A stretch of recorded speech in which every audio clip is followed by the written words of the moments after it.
Hola, com ja vaig començar l'altre dia parlant d'Esquerra Republicana com a un dels partits que es presenten des de Catalunya dient que defensaran la independència en aquestes eleccions del 10 de novembre, aquestes eleccions de l'estat enemic,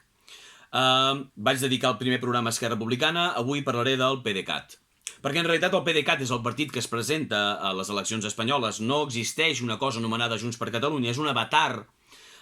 convergent de tota la vida per intentar rescatar els vots de les persones més d'ordre, més, podríem dir, conservadores o de dretes que hi pugui haver-hi en l'independentisme. Hi ha una bona colla.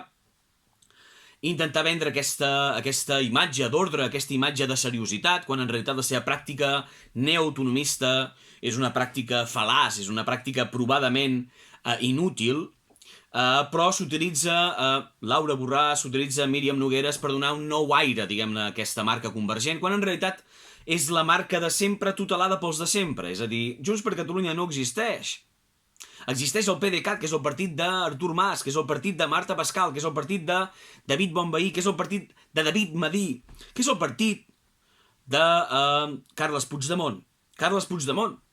aquell president que tenia el poder absolut de la Generalitat, amb majoria absoluta al Parlament de Catalunya, i que va, amb un govern en coalició amb Esquerra Republicana, va ignorar el resultat del 1 d'octubre, va incomplir les lleis del Parlament, va marxar a l'exili deixant les persones independentistes a l'estacada, i un país absolutament descol·locat. És aquella persona que des de l'exili va prometre que tornaria si el votàveu massivament el 21 de desembre del 2017 i que vàreu votar massivament i que es va quedar a l'exili. És aquella persona que us va prometre que seria eurodiputat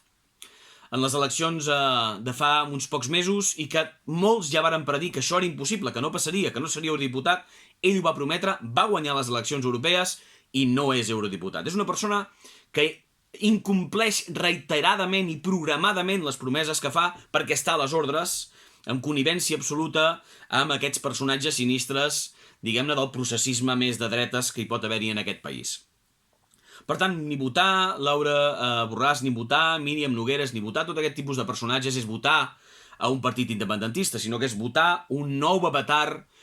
convergent que promet el mateix que Esquerra Republicana: pau, amnistia i autodeterminació. Quan ells diuen pau, volen dir prou, volen dir doneu-nos una mica d'aire per practicar aquest nou autonomisme, aquest neoautonomisme, i per dialogar amb demanar aquest diàleg impossible amb l'estat espanyol, perquè tinguem temps per escalfar les cadires i practicar el caixa-cobri, que en realitat és el que ens interessa durant 4, 5, 8, 10, 12, 20 anys més.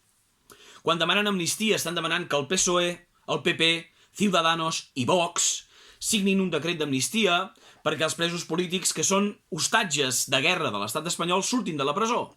És a dir, el que ells proposen, el que el PDeCAT proposa, el que porten al programa electoral és demanar a l'estat espanyol que amnistiï els presos de guerra,